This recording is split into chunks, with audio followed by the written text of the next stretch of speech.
First at 5 right now, Seattle Public School Board meeting is underway, and it began less than an hour ago. Thank you for joining us for the news at 5. I'm Hannah Kim. And I'm Matthew Smith. Now, while this meeting is taking place, students and parents are rallying outside, calling for no closures.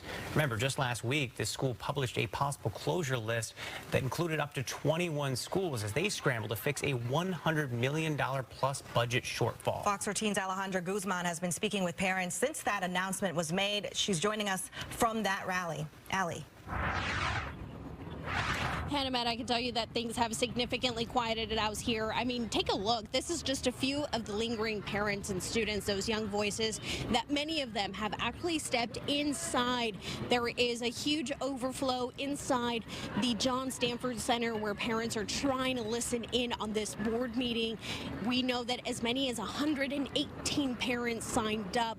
Many of them will not get to speak as the school board has limited those speakers to just under 25 of them. So public comment will be very limited, but you can still hear the passion of each and every single school that is out here, their parents and their students.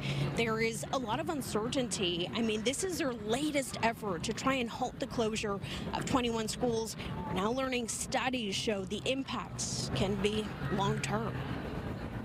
No option A, no option B. Option C, no closures, no cuts for our kids. A fight parents and their children are taking up personally to try and prevent 21 Seattle public schools from closing. Since the pandemic, it seems to be inevitable, with districts across the state and country seeing an enrollment drop of 1.2 million students who, according to the 74, an education news source, switched to private or homeschooling programs.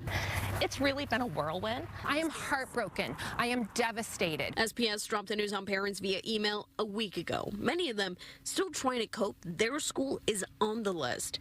To them, it's more than just a building district officials are trying to save money on. They're talking about closing buildings. What they're really doing is destroying communities. The impacts of school closures can be detrimental and last a lifetime, according to Education Week's research. The study published over the summer says in the short term, students affected by a school closure during K-12 have lower test scores, worse attendance, and behavior issues. Long term, these students are less likely to graduate from college, have a job, and they typically earn less compared to their peers. They need to go back to the drawing board and design something that's student-centered and honest. We're having to rethink public versus private. Many of the small schools on the chopping block offer special programs or accommodations, which can add significant dollar value to their immediate communities. Economists have estimated that within suburban neighborhoods, a 5% improvement in school test scores can raise home sale prices by 2.5%. SPS has laid out its timeline, yet parents remain puzzled about how their more than $100 million budget deficit will be addressed. There hasn't been a concrete plan that has been shared. It really is just trust us. We'll get a plan out in place once everything is kind of settled. They haven't done much to earn that trust, so to ask us to trust them blindly that they will have our back, you know, I don't know if that's something we can do right now. SOS, we're talking to parents who say that their main message here today is save our schools. I did get to speak with a former school board member who said that, yes, our communities are very diverse, and she herself is advocating for our schools to remain diverse, to not cut any special programs or accommodations.